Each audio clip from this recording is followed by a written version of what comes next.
pensando en la clase de hoy, pienso que este tipo de música que se ha nombrado como plancha, ¿verdad? Que puede ser tipificada bajo los criterios estos miméticos de los que habla Elías, ¿verdad? Es decir, un tipo de imitación, ¿verdad? De una especie de tensión que se proyecta en actividades recreativas de alguna u otra forma, ¿verdad?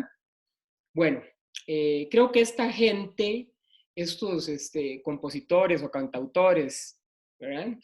Entendieron muy bien de qué se trata este rollo de la mímesis, ¿verdad? Sí, es decir, de no poder hacer algo en la vida corriente, en la vida, digamos, creo que vida real, le llama Elías y Dunning, vida real, ¿verdad? Y poder hacerlo de manera imaginaria, mimética, a través de una actividad recreativa, ¿verdad?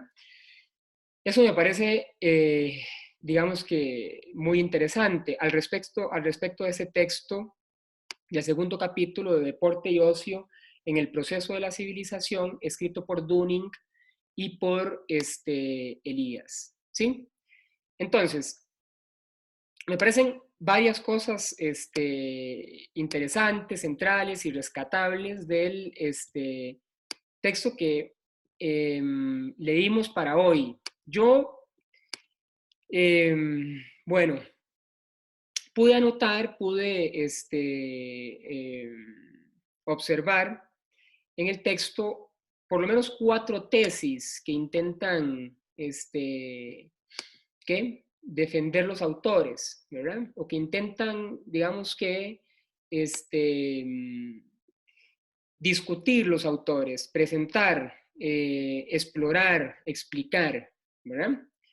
Que evidentemente tienen o guardan relación con tesis que Elías venía exponiendo en el capítulo anterior. Por supuesto, está ligado este capítulo con el capítulo previo, pero eso está muy bien porque afianzamos algunos conceptos, algunas ideas que me parece que son medulares en esto que Dunning y Elías llaman búsqueda de emoción en el ocio, ¿verdad? Y no es un título menor, veremos por qué. Veremos por qué, fundamentalmente porque hay una distinción que hacen los autores entre dos tipos de emociones, ¿verdad?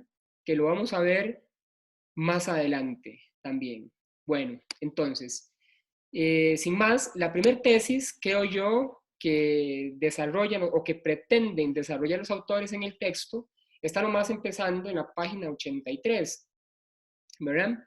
Y eso tiene que ver con que en la actualidad las violencias y las pasiones son más controladas, ¿verdad? ¿Sí? Las violencias y las pasiones son más controladas. Esto, por supuesto, y evidentemente ligado con este concepto de proceso de civilización o proceso civilizatorio del que hablaba Elías en el capítulo anterior, ¿verdad? Es decir, somos una sociedad indudablemente en los términos eliasianos y de Dunning muchísimo más controlada, ¿verdad? Que esto ya era una idea que venía desarrollándose o que se desarrolló la clase pasada con el capítulo anterior, ¿verdad? Entonces, otro de los elementos es que estas emociones poderosas, los sentimientos fuertes, han sido relegados al espacio de lo privado, ¿m? Y ya no se pueden expresar en espacios públicos, ¿verdad? Esto relacionado con esta primer tesis o con esta primera gran tesis que defiende este segundo capítulo. Tanto así, ¿verdad? Tanto así que ser normal en nuestros días, o este concepto de normalidad en nuestros días, tiene que ver con la disposición de adultos obedientes, ¿verdad?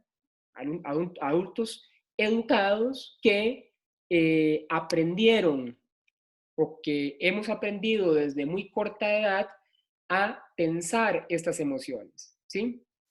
Acuérdense que habíamos hablado de 3 niveles de control, ¿verdad? Que era el Estado, la sociedad y el individual, ¿verdad? Es decir, esto es muy importante, muchachos y muchachas, porque lo que nos dice Elías acá es que no solo el Estado controla y no solo la sociedad controla, sino que nosotros y nosotras en términos subjetivos también estamos dispuestos a autocontrolarnos, ¿verdad? ¿Sí? Es decir, viéndolo bien, Elías no le echa la culpa a una cuestión solamente estructural o solamente social, sino que también visibiliza al sujeto, ¿verdad? Y nos dice, nosotros hemos escogido hacer caso, nosotros hemos escogido controlarnos, ¿verdad?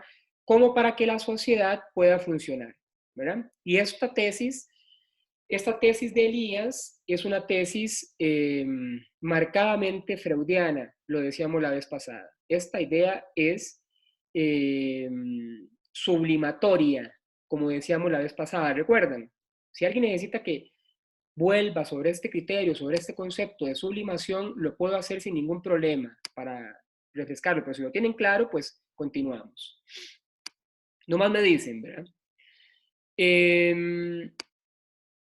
Entonces, estas restricciones y estas presiones sociales parecen existir en todas las sociedades, dicen Elías y Dunning, ¿verdad? Entonces, vamos a ver, primera tesis, pesa sobre el individuo un marcado control sobre emociones, sobre cuestiones que le son gratificantes, ¿verdad? No podemos manifestar nuestras emociones o sentimientos de manera abierta y menos aún en el espacio público, ¿verdad? Por ejemplo, espacios laborales, espacios educativos.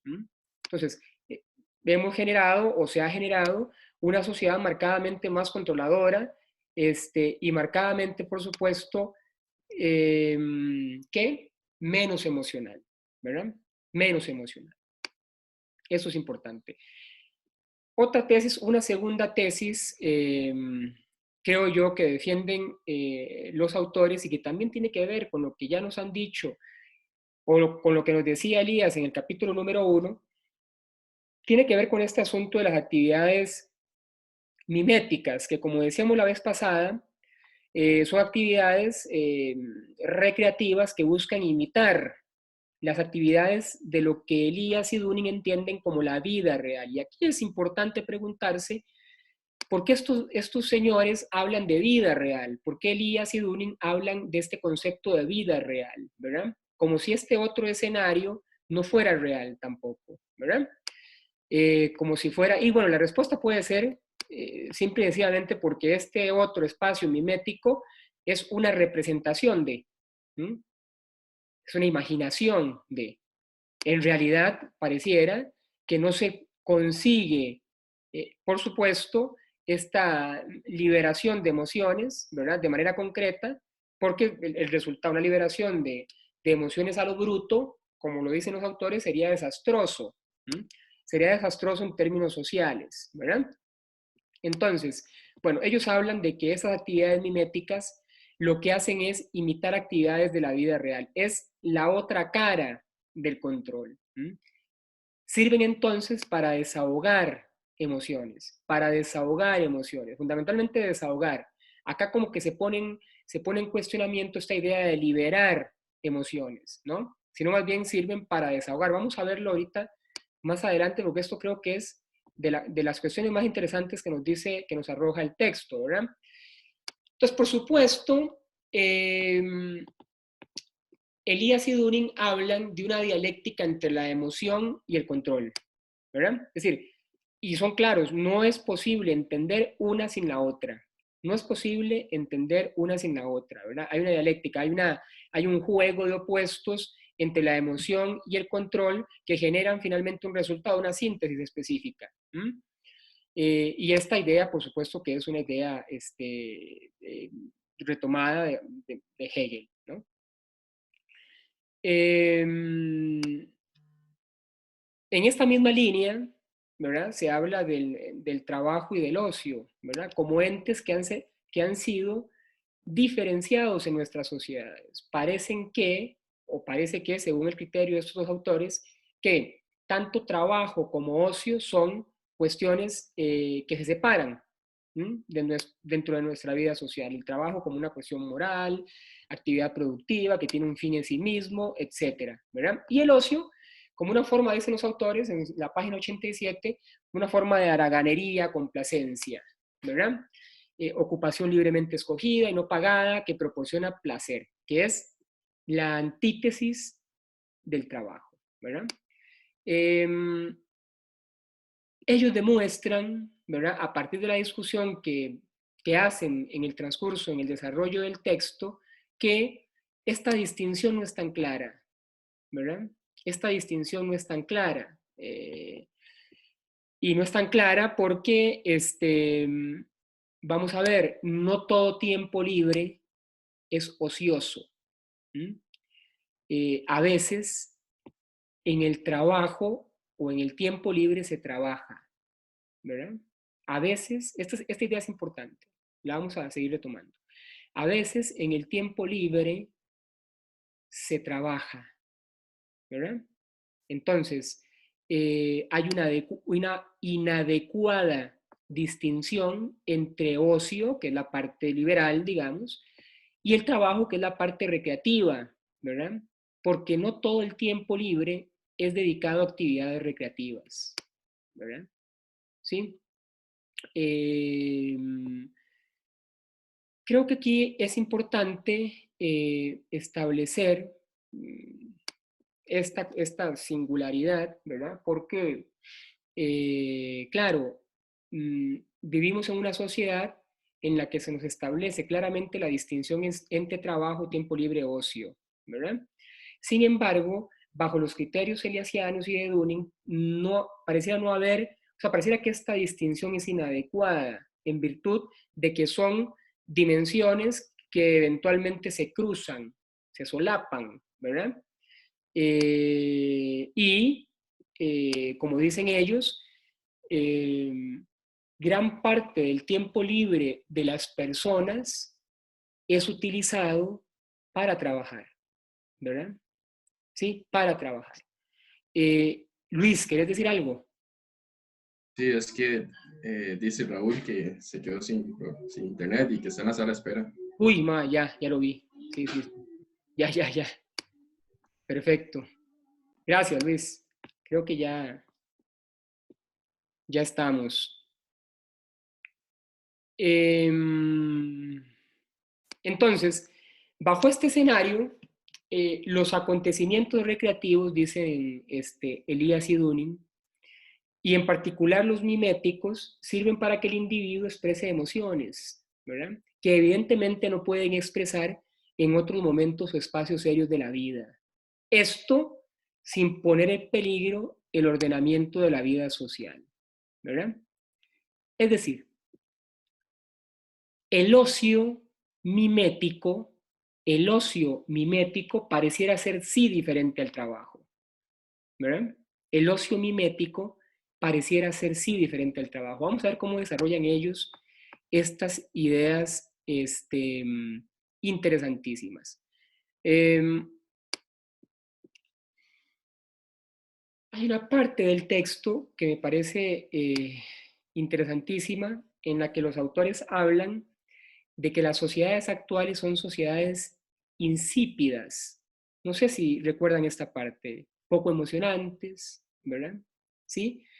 Precisamente porque los autores trabajan una categoría, digamos, de emoción que no se refiere a una emoción pensante, sino que se refiere, digamos, a una emoción más lúdica, más primaria, más espontánea, ¿verdad?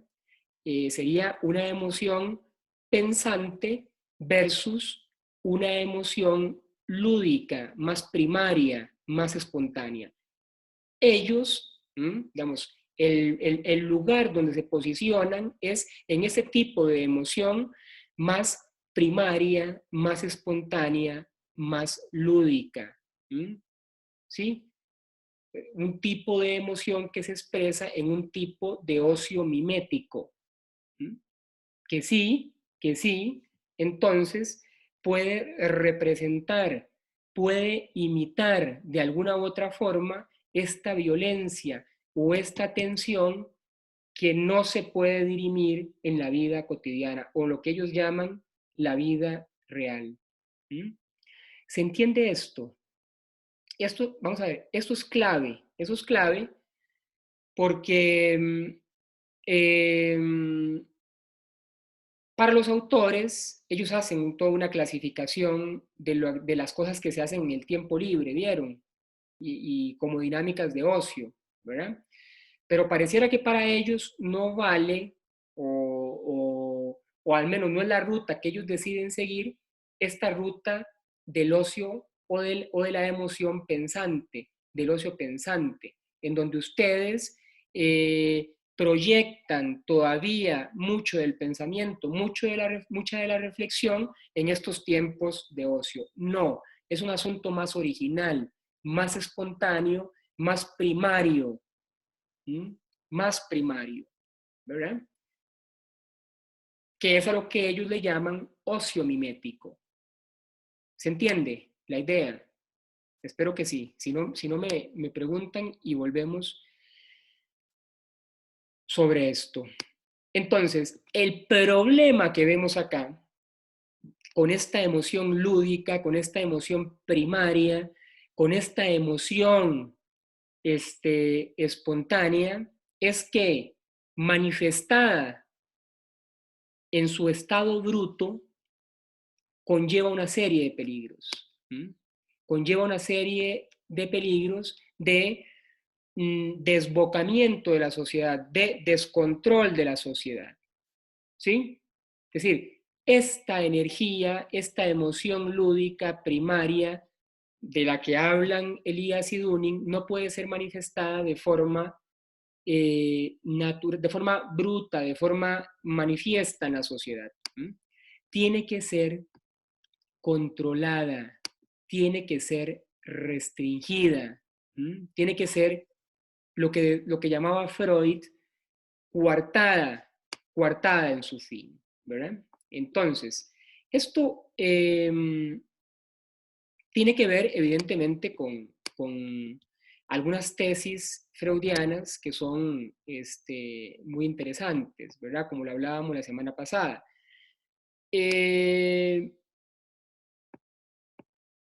Como dice Freud en uno de sus textos, en Malestar de la Cultura, ¿verdad?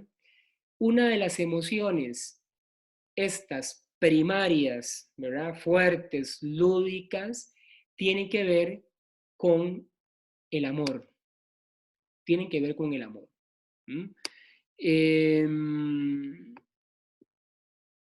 decir, este poderoso, dice Elías y Dunning, este poderoso sentimiento amoroso que es, vamos, ¿qué palabra podemos usar? A todas luces irracional. Es decir, algunos autores dicen esto. No hay nada de racional en el amor. No hay nada de racional. Es decir, ustedes no escogen a alguien partiendo de una matriz racionalista. ¿Sí? Es decir, ustedes escogen otra persona por un asunto casi que inconsciente. Del conjunto de alacranes y arañas y todos estos bichos tienen una cabeza, ¿verdad? Y en los términos freudianos, ustedes escogen a partir de una elección inconsciente, ¿verdad? ¿Se entiende esto? Es decir, entonces, siendo que esto es así, siendo que en este sentido el amor es una cuestión primaria, espontánea, brutal, es necesario restringir y controlar el amor. Es decir, el amor o al amor se le hace encajar en el orden de nuestra vida, limitándola o limitándolo incluso a una sola experiencia por individuo, ¿verdad? Bueno, esta es una visión evidentemente conservadora. Por eso, denme un segundo, por favor, para abrir un video que tengo por acá A ver si lo puedo compartir. Un video súper interesante. Acá.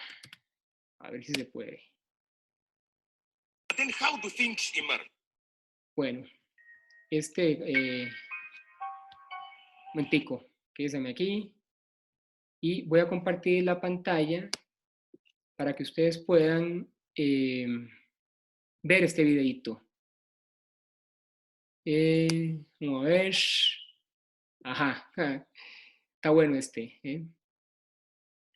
Bueno, esto que va a decir este autor, Slavoj Žižek o Slavoj Žižek, tiene que ver con el amor, ¿verdad? Y tiene que ver con esto que estamos hablando. Esto que dice Žižek en este video es una interpretación total y completamente freudiana. Žižek no está haciendo nada nuevo ahí.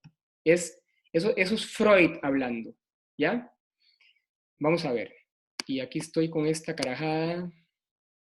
Muy bien, compartir. Lo pueden ver, ¿verdad? Sí. ¿Sí? Sí, muy bien. Vamos a ver.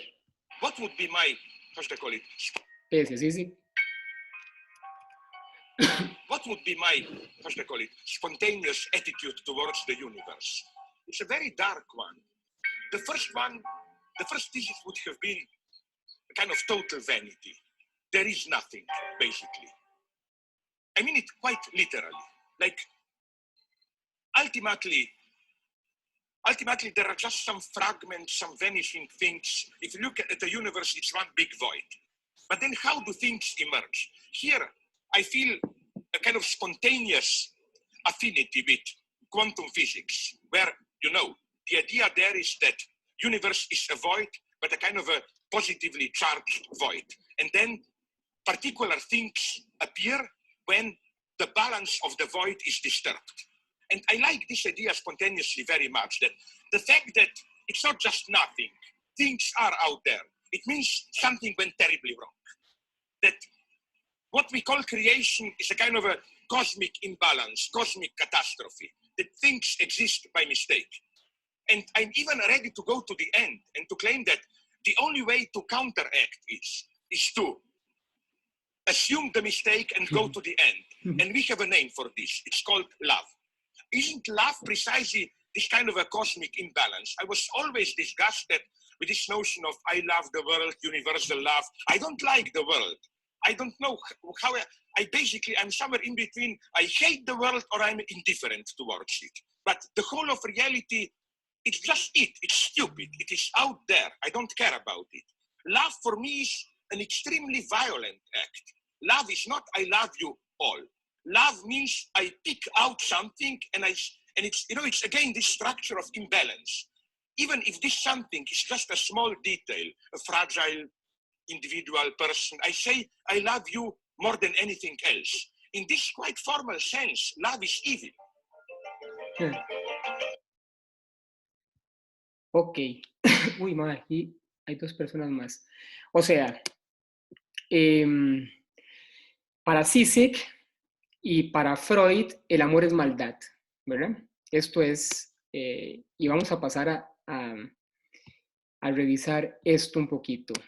Vean, yo empecé con una extraordinaria canción de José José, ¿verdad? Que se las puse, claro, porque me encanta José José, ¿verdad? Pero además, porque yo pienso que estas canciones de música, pero hay otras más, no solo las canciones de plancha, no le echamos la culpa solo a José José y a Camilo Sesto y a Rafael, etcétera, no. Hay muchas canciones, o sea, las canciones o la música significan o suponen, ¿verdad?, una especie de mímesis en los términos que Elías propone. Es decir, en las canciones de este tipo, José José, Camilo Sesto, Rafael, se dirimen muchos de los sentimientos de forma mimética que no pueden ser expresados de manera espontánea o de manera manifiesta en nuestra sociedad. Freud lo diría, digamos, más sencillo. Estas canciones son una sublimación de sentimientos realmente violentos. ¿Sí?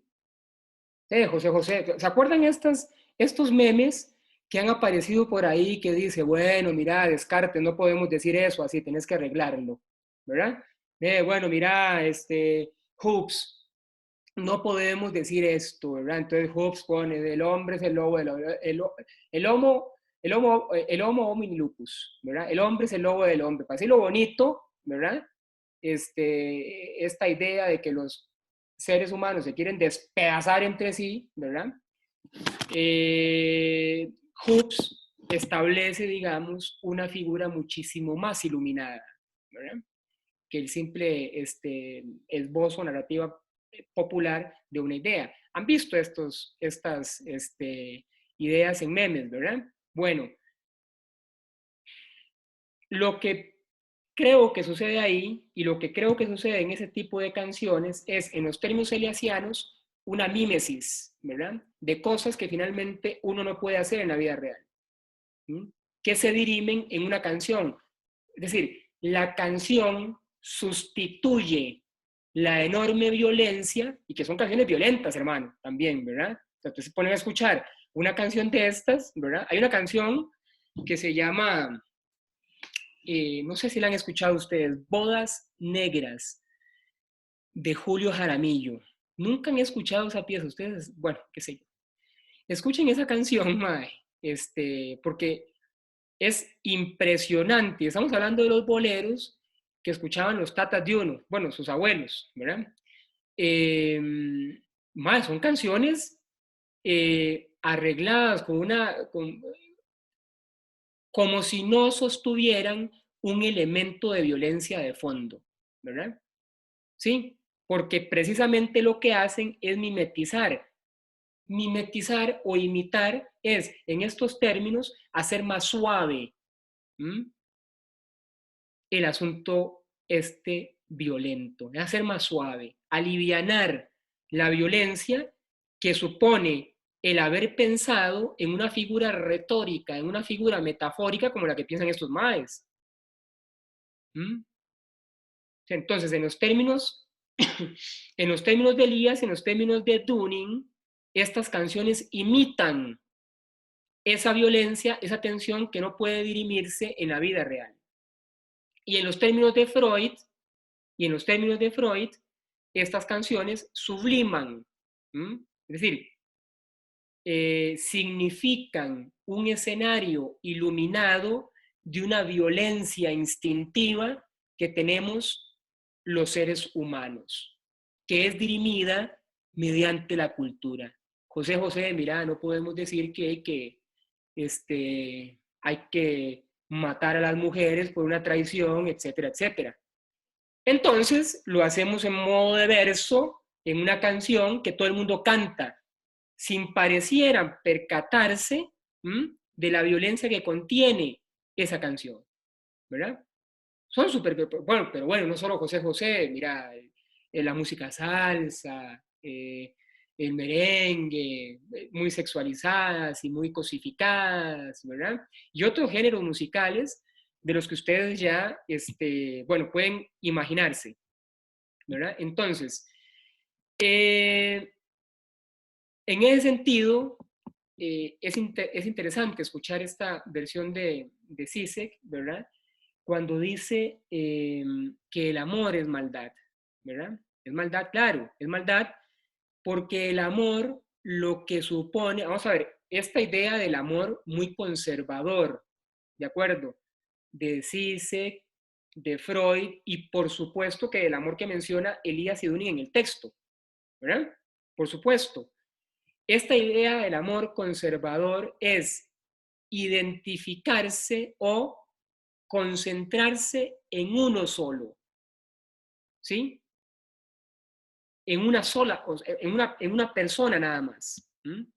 Con lo cual, invariablemente se deja afuera el resto.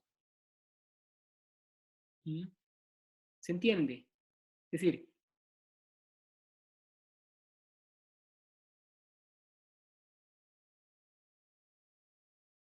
el amor lo que hace es descartar. Por eso el amor es maldad. ¿Mm?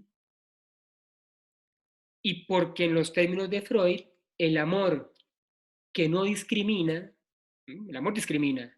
Usted, digamos, bajo esta lógica, el amor ama a uno, a un otro. El amor discrimina, el amor es maldad. Y el amor, Freud es todavía muchísimo más genial en esto. El amor que no discrimina comete una falta, una injusticia frente al objeto amado, que se merece toda esta atención hacia esta persona únicamente. Y además, dice Freud, no todos, bueno, esto lo dice Zizek, ¿no? No todos los seres humanos merecen ser amados. ¿Eh? Esto lo dice Zizek criticando a Emmanuel Levinas, ¿verdad? Que el autor heideggeriano de la metafísica, que habla de que uno es responsable del otro, siempre, una visión judio-cristiana. Y Zizek, bueno, lo manda al carajo, ¿verdad? Y le dice, no, mira, ¿cómo va uno a ser responsable del rostro del otro? De todos los rostros del otro, no se puede. Bueno, entonces, siendo por esta razón y para entender la concepción esta mimética, amorosa, de la que habla Elías y de la que habla Dunning, el amor, por supuesto que se opone a la cultura. Se opone a la cultura. Por eso el amor es una de las emociones, estas lúdicas de las que habla Elías, que más restricciones tiene. Que más restricciones tiene. Porque se nos confina a amar en los términos en los que la sociedad nos indica. ¿Verdad? Bueno, no sé. Aquí quisiera abrir el debate, a ver qué piensan ustedes sobre un tema tan álgido. Yo tenía hasta una canción aquí de Camilo Sesto puesta, pero ya puse la de José José, así que está bien, se entendió la idea, creo. Aquí quisiera abrir un poco el debate en esta segunda tesis, creo yo, de la que habla Elías y Dunning, acerca de esta diferencia entre ocio mimético y entre esta emoción pensante y esta emoción lúdica, ¿verdad?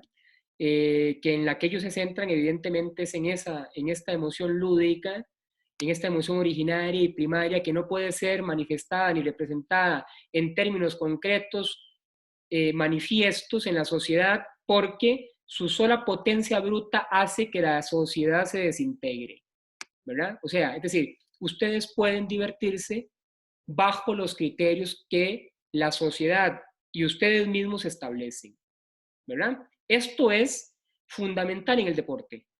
Ustedes en el deporte, un juego de fútbol, no pueden hacer lo que les da la gana. Se pueden divertir bajo las normas que el fútbol, el básquetbol, la danza, el ajedrez les supone. No pueden quebrar a un contrario, irse a la espinilla y matarlo, mandarlo al hospital. Es decir, no pueden hacer eso. La sociedad se lo reclama, la ley se lo reclama y lo meten a la cárcel también, además, ¿verdad? Es decir, sí, entonces, abro el debate aquí, ¿no? Para no seguir hablando porque si no, qué aburrido, ¿verdad? Para después ver otras dos tesis que me parecen centrales del texto de hoy. Así que si alguien quiere referirse a esto, que hable ahora o calle para siempre, ya que de amor estamos hablando. Profe, creo que se relaciona con una frase, no sé si es en la introducción, en el primer capítulo o en otra parte del libro, que habla de control controlado. Exacto. Porque entonces se permite hasta cierto punto estar en experimente emociones que usted no podría experimentar en el trabajo o en otros contextos, pero no tampoco hasta donde usted quiera, sino igual límites que la sociedad le da. Exacto. Exacto, Raúl. Sí, es interesante porque en actividades iluminadas, altamente culturales, como la música, por ejemplo, es posible este tipo de control controlado, ¿verdad? O sea, y las canciones son eso. Imagínense si esas canciones se llevaran todas a la realidad. ¿Mm? No, o sea, ¿verdad? Bueno, que en algunas sí, ¿verdad? Los feminicidios, por ejemplo, ¿verdad? O sea, las canciones de José José llevadas a su extremo en la vida real provocan femicidios o feminicidios, ¿verdad? Porque son altamente machistas, porque son altamente violentas, ¿verdad? Y esas canciones llevadas, no estoy diciendo que José José es el culpable de la violencia machista y todo eso, estoy diciendo que estas canciones llevadas a su extremo, o la lógica de estas canciones, lo que esas canciones significan, llevadas a su extremo, ¿verdad? Son una metáfora de muerte, son una metáfora, son una representación de muerte. ¿Mm?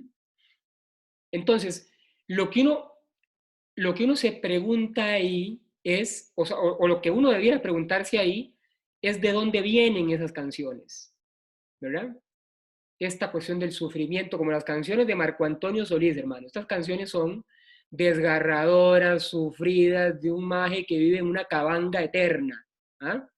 ¿Sí? Y que ha sido acusado múltiples veces por violencia doméstica, por ejemplo. El Buki, Marco Antonio Solís, ha sido acusado, no sé si, ¿verdad? En esos programas de espectáculo mexicano, ¿verdad? Que yo a veces los veo, he de decir, ¿verdad? Son exageradamente sublimatorios, además, y desublimatorios en los términos de Marcuse, ahorita vemos eso. Ha sido acusado varias veces de esto, ¿verdad? Y en sus canciones expresa más bien ser la víctima, dijo el meme, ¿verdad? El sticker de la señora. Bueno, la víctima del amor, ¿verdad? ¿Sí? Entonces, la enseñanza acá, en esta segunda tesis eliasiana de Dunning, y más vigorosamente representada por la idea de cultura de Freud, ¿verdad? Es que algo sustituimos en la música, algo mimetizamos en la música, algo mimetizamos en la música, algo sublimamos en la música. ¿Mm? Y lo que sublimamos en este tipo de música, por lo menos, es una ansia de violencia muy poderosa, que no puede ser manifestada en estado puro. La sociedad manda a controlar esta violencia en su estado puro, porque si no nos matamos, loco. O sea, nos morimos, pues. ¿Mm? ¿Sí? O sea, la sociedad se desintegra. Por eso tiene que haber un de control, de control, esta música, controlado por la misma música, que imite las tensiones de la vida social, las tensiones de la vida social. Esta tesis es importantísima, porque es vital para entender el proceso civilizador del que nos habla Elías y Dunning, y por supuesto que del proceso de cultura y civilización, y de civilización también del que nos habla Freud, ¿verdad? Sí, es fundamental. Espero que quede claro eso, me interesa muchísimo que quede clarísimo. ¿Alguien más quiere manifestarse en torno al amor? No, mentira, en torno a esta idea tan interesante de Elías. Ajá, Julián. ¿Cómo está, profe? Y vos, man, pura vida. Bien, bien. No, que yo nada más quería comentar que justamente, digamos, con respecto a ¿verdad? Esa idea de mímesis y cómo es el deporte mimetiza ese trasfondo, ¿verdad? Social que hay detrás, ¿Sí? esa necesidad tal vez de violencia y de batalla, ¿verdad? De la guerra. Yo lo pensaba mucho con respecto a lo que pasa con los clásicos españoles, ¿verdad? De ¿Sí? España. Que en realidad es muy interesante porque yo es decir, no conozco tanto de fútbol, pero conozco la historia particular del clásico, sobre todo por justamente lo que hay detrás, ¿verdad? Entre el Real Madrid, que fue un equipo fascista, ¿verdad? Era un equipo apoyado por Franco, era el equipo de Franco, es decir, una serie de cosas, mientras que Barcelona representaba, ¿verdad?, la idea de la independencia de Cataluña, y Es que mentira, siempre Julián, estuvo eso. bajo el zapato de, ¿verdad? Eso es mentira. Ah, pero existe, no, pero es decir, Sí, sí, mentira. incluso, ¿verdad? ¿Ah? No, Es no, qué decir, interesante. incluso un partido como ese, digamos, un partido como el Clásico, a nivel político, sigue representando esos conflictos. Es decir, aunque no haya sido ese surgimiento, ¿verdad? Puede ser que no, pero ese partido saca, digamos, también sensibilidades políticas y la gente lo asocia políticamente como, ¿verdad? El juego mimetizando ese conflicto. Uh-huh. Excelente, Julián, claro, sí. Los de Madrid y los catalanes juegan fútbol para no matarse. Esa sería la conclusión Sí. eliasiana. La Ajá, sustitución de la guerra entre catalanes y madridistas y centristas, digamos, la solución es el fútbol. La solución es el fútbol. O sea, mimetizan a través del clásico Real Madrid-Barcelona, ¿verdad?, una serie de conflictos que no pueden manifestar de manera brutal, de manera espontánea ni de manera primaria. Sí. Pero los catalanes no pueden ir a romperle la Ya no madre. se pueden matar como... ¿Perdón? Sí, que ya no lo pueden hacer como en la guerra civil, digamos, ya pasaron 100 años y ya no se pueden ir a agarrar a balazos. Correcto, correcto. Esto no significa, Julián y compañeras, que eventualmente estas restricciones de la vida social, estos controles de la vida social, siempre funcionen, ¿verdad? Sí, vean los Balcanes, por ejemplo, para poner un ejemplo claro de los 90, ¿verdad? Sí, o sea, no, bueno, y cuando se divide Yugoslavia, se crean, qué interesante, se crean varias naciones, ¿verdad?, de la antigua Yugoslavia, que ahora son rivales futbolísticos, ¿verdad?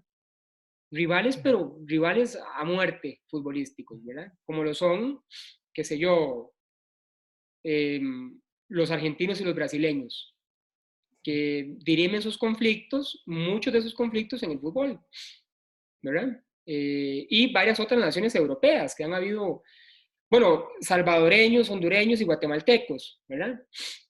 Dirimen sus diferencias en gran medida a punta de fútbol, ¿verdad?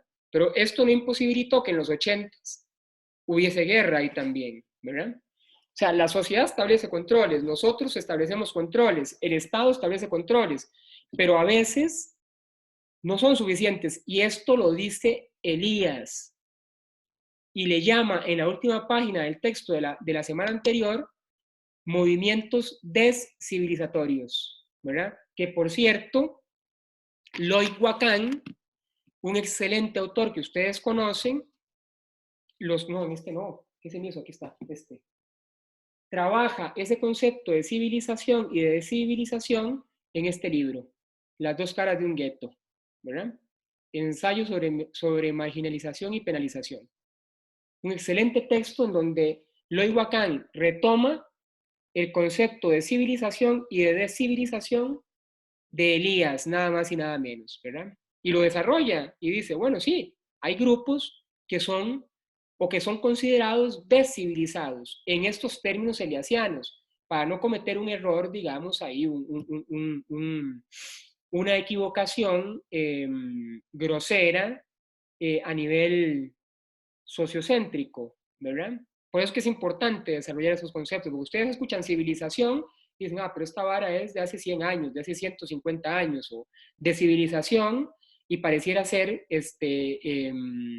estereotipante el asunto, ¿verdad? Y no, y no, y no, ¿verdad? Porque hay que saber trabajar esos conceptos. Bueno, sí, Julián, por supuesto, hay entonces momentos en que la descivilización gana, ¿verdad? Y como dice Elías, volvemos, ¿verdad? Volvemos, nos vamos para atrás. O sea, los movimientos, el proceso civilizatorio puede tener vertientes contrarias, ¿verdad? O fuerzas que van en contra del proceso civilizatorio. Y a estas fuerzas Elías le llama descivilización, lo cual me parece interesantísimo, ¿verdad? ¿Alguien más se quiere referir a esta cuestión, muchachos y muchachas? ¿O seguimos? Cualquier cosa abren ¿verdad? El micrófono y se mandan, porque no estoy viendo hay que levanten la mano, nada de eso. Entonces, la otra tesis de Elías creo que es importante, son 4 tesis, creo, este texto, llevamos 2. La tercera es, trabajo y ocio no pueden ser tratados como polos opuestos, que ya la veníamos adelantando, precisamente porque la rutinización invade todas las esferas de la vida, ¿verdad? Hay restricciones, entonces, esto lo estamos entendiendo ahorita, hay restricciones tanto en el trabajo como lo hay en el ocio, ¿verdad? Es decir, ustedes no pueden divertirse de la manera espontánea, primaria, originaria que ustedes quisieran.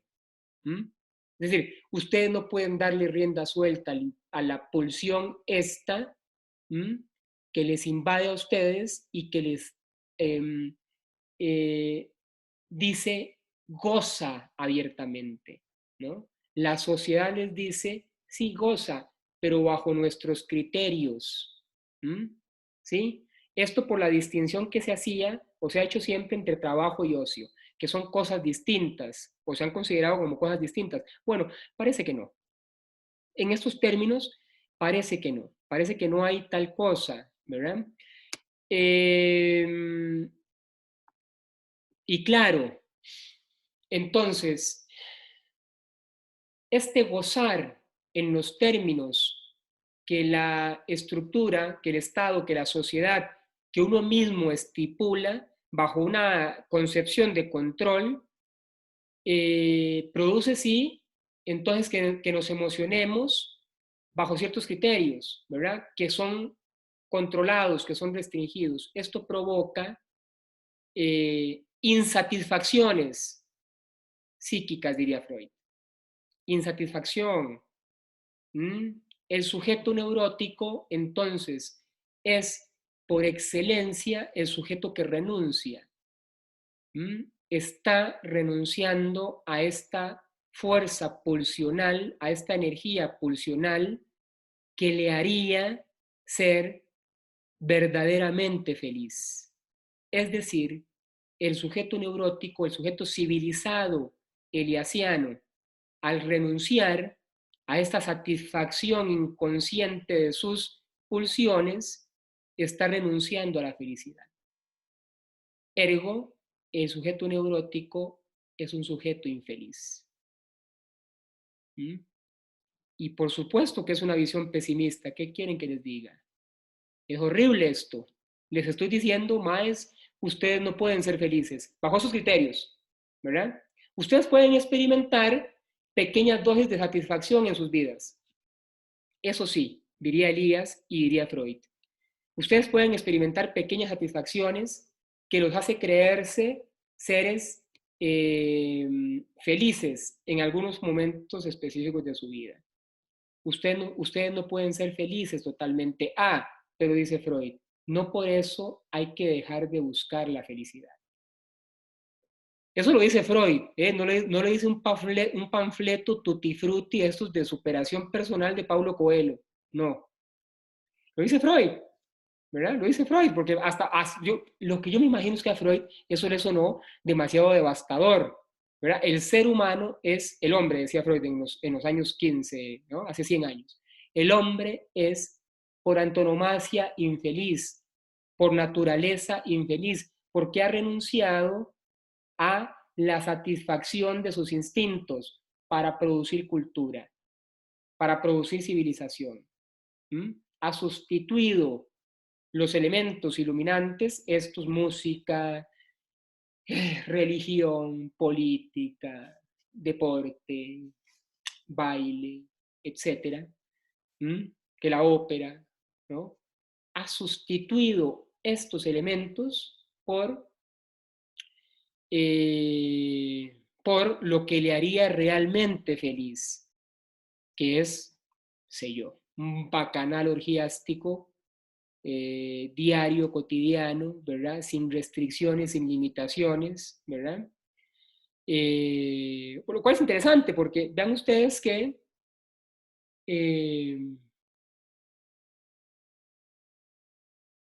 hay un mandamiento cristiano que se llama no matarás, ¿verdad? Y yo me pregunto, ¿por qué demonios hay que hacer una prohibición por esto? ¿Verdad? Es decir, la pregunta completa sería, o la argumentación, digamos, completa, la idea completa sería, ¿por qué habría que hacer una prohibición que, valga la redundancia, prohibiría matar si eso no está en nuestra propia naturaleza?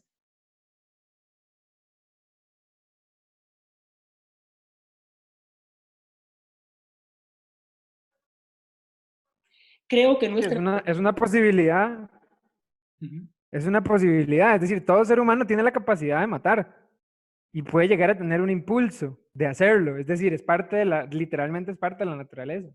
Entonces la sociedad tiene que normarlo, digamos. Claro, pero ¿me entendés que es mae, decir, o sea, más que tenemos la posibilidad, nos gratifica la idea de matar a otro? Mae, Ujú. ¿me explico? O sea, sentimos gozo, ¿verdad? Sentimos esta sensación de liberación de esa energía matando a otro, ¿verdad? Pero, por supuesto que, vamos a ver, en los sujetos neuróticos, en el sujeto neurótico, diría Freud, está el sujeto neurótico, psicótico y perverso, ¿verdad? En el sujeto neurótico, por supuesto que esto ya está coartado. Por supuesto que esta prohibición ya ha sido enseñada. No cuando éramos chiquillos, claro, cuando éramos chiquillos, pero quiero decir, es algo que nos enseñaron hace muchísimo más años, ¿no? A la especie. Y si hacemos eso, nos exterminamos, loco. Si hacemos eso, nos exterminamos. Punto. Entonces hemos entendido que no se hace. Entonces, para no matar al otro, jugamos fútbol, ¿verdad? O para no matar al otro, dijo José José compone esas canciones, madre. ¿Qué quiere que les diga? ¿Verdad? De liberemos la cabeza imaginariamente con esta pieza que se llama Gavilán o Paloma, ¿verdad? O otra canción de José José que se llama Volcán, ¿verdad? O una canción de Camilo Sesto que se llama Vivir sin ti, y es una cuestión desgarradora, uno dice, uy, mae. Cuando uno le pone atención a la canción, ¿verdad? Todas estas piezas, mae, lo que resguardan es una condenada mímesis, ¿ah? Una imitación de aquello que naturalmente el sujeto quisiera hacer de manera espontánea y manifiesta, ¿verdad?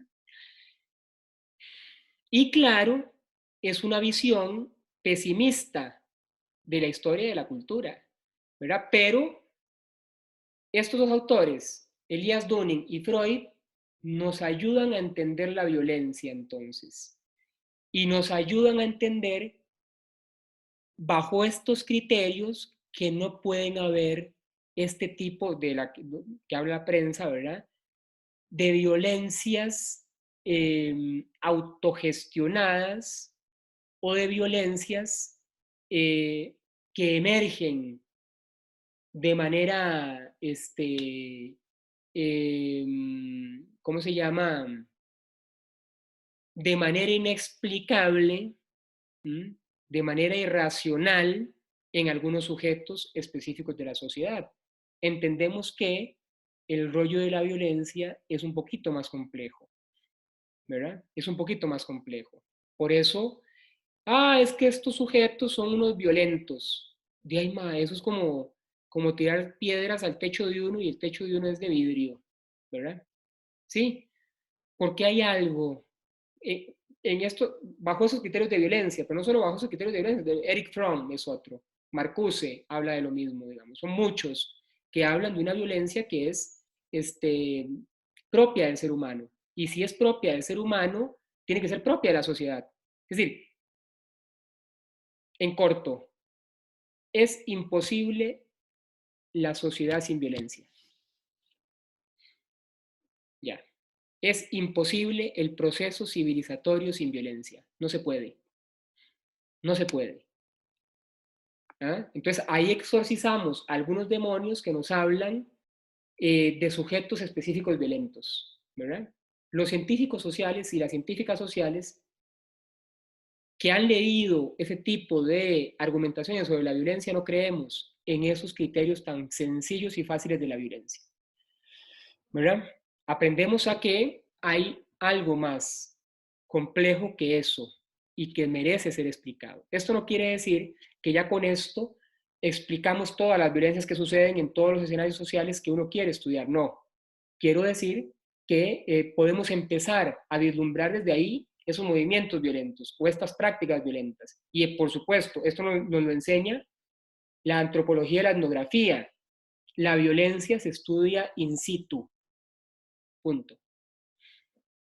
¿Verdad? Y punto. Y ya está, ¿no? Bueno, eso digo yo, ya está. Es decir, una forma de verlo, ¿verdad? Bueno.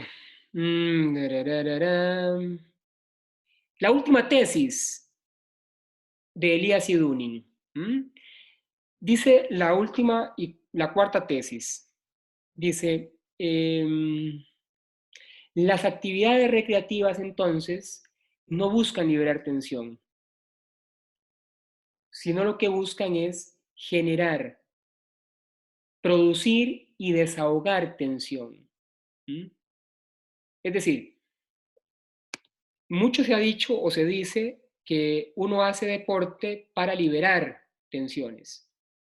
Lo que Elías dice y lo que Dunning dice es que uno hace deporte o busca alguna actividad recreativa para generar otro tipo de tensiones. Otro tipo de tensiones, ¿verdad? Y ellos ponen el ejemplo de un partido de fútbol, ¿verdad? Una cita larga de un partido de fútbol en donde un equipo local va ganando, después el equipo visita empata y por último el equipo local mete un gol al final del tiempo, ¿verdad? Y describen la afición, la masa exacerbada, la masa furibunda, ¿verdad? Y uno se imagina, bueno, no tiene que imaginarse, ustedes han visto encuentros de fútbol o algún otro deporte, ¿verdad? En donde evidentemente no solo la afición, sino las personas que juegan el deporte manifiestan una tensión, ¿verdad? Se ven los rostros, se ven en sus gestos, en las caras, en lo que dicen, en las puteadas, ¿no? Se genera un tipo de tensión, diferente a la tensión del trabajo, dice Elías y Dunning. Es una especie, dice en su página 109, una tensión placentera. ¿Verdad? Esto es loquísimo, ¿verdad? Porque parece que tensión y placer son opuestos. Bueno, no. Bueno, no. Y no. ¿Verdad? Tensión y placer pueden estar en una vida para y no son contradictorios, ¿verdad? Se busca... Sí, Julián. Incluso en los términos más literales, el ejercicio, es decir, la actividad física, por ejemplo, no sé, como el atletismo, ¿verdad? Un montón de personas que se ponen en línea y todos tratan de correr lo más rápido posible. O sea, realmente está llevando al cuerpo a una tensión física. Y esa tensión física al mismo tiempo libera las dopaminas que hace sentir bien a la gente, por ponerlo en esos términos. Es decir, esa tensión la llevamos a estar el estrés a correr, ¿verdad? Es una forma de tensar el cuerpo. Claro. Los deportes de pelea, ¿verdad? Boxeo, por ejemplo, que es, digamos, el más civilizado de los deportes de pelea. Bueno, digo yo que es el más civilizado porque está el vale-todo y todos estos más. Esos más se agarran y bueno, yo no sé qué es lo que tienen estos maes, ¿verdad? Para poder lanzarse golpes de esa forma, ¿verdad? Y decir además que ellos necesitan esa emoción. O sea, darse, mae, eso es muy fuerte, ¿verdad? Es muy fuerte. Es decir, y liberan, ¿verdad? O sea, termina siendo una mímesis esto, ¿verdad? De no matarse en la calle con otro tipo de otra manera, ¿verdad? Se noquean y una vez fui a uno de esos eventos que lo hicieron ahí en la rumba en Belén, mae, y por lo menos 5 maes, a 5 maes los noquearon. Pero cuando les digo los noquearon es que pusieron los ojos en blanco, ¿verdad? Se fueron. Bueno, golpes fulminantes, ¿verdad? Claro, los maes se levantan, después yo más tus maes, ¿cuántas neuronas cree que se despedazaron ahí? Es decir, es fuertísimo esto, ¿verdad? Pero, una vez más, podemos comprender estos fenómenos deportivos con estas teorías eliasianas, ¿verdad? Podemos ahora sí comprender cuando dos tipos están rompiendo la madre en un cuadrilátero, podemos intentar comprender qué es lo que está sucediendo ahí, ¿verdad? Podemos acercarnos, claro, siempre teniendo la perspectiva esta de que cada deporte, cada evento recreativo, cada situación esta mimética debe ser estudiada por sí misma, ¿verdad? Esto no cambia. Profeta, Sí, señor. ¿Quién me ahí, habla? Luis, Muy ahí en bien. el libro, bueno, en ese texto también leí con eso que decía Julián, que inclusive, digamos, tanto la presión social y lo que genera el deporte, digamos, en cierto estatus, lleva a la gente que practica el deporte en lugar de violentizar al otro, violentizarse a sí mismo, o sea, a la parte de lo que sería llegar a un extremo de ser el mejor, digamos, entonces de cierto modo, digamos, se está dañando su propio cuerpo en lugar de dañar al otro. Claro, Súper claro, sí. utilizado. Sí, es interesante, interesante. ¿Vieron ustedes que, bueno, esos dos textos son 100 y resto de páginas que hemos leído en 2 semanas? Nos han dado, digamos, como, por lo menos una métrica inicial de cómo podemos abordar los deportes y finalmente de cómo podemos abordar lo que resta del curso, ¿verdad? Teniendo en perspectiva estas ideas sobre lo lúdico, el ocio, lo deportivo, lo civilizatorio, de las que hablan Elías y Dunning, ¿verdad? Es decir, ya lo había dicho yo en otro momento, cualquier persona que quiera abordar el estudio de los deportes tiene que pasar sí o sí por ese libro, ¿verdad? Punto. O sea, Raúl, que quiere entrarle a esta vara deportiva, Dima, tiene que seguir leyendo ese texto, ¿verdad? Ya leyó, ya trabajó y leyó 115 páginas, ¿verdad? Le faltan como 300, una cosa así. No, ya lo terminé, de hecho. Bueno, buenísimo, Pero Raúl. la primera leída era que seguirle dando porque es bien denso. Sí, claro, sí, es que sí, ese texto son textos bravos, ¿verdad? Pero trabajarlos así ayuda a ir comprendiéndolos y a ir viendo cuáles fueron los primeros puntapiés que se dieron en torno a esta situación de los estudios sociales del deporte.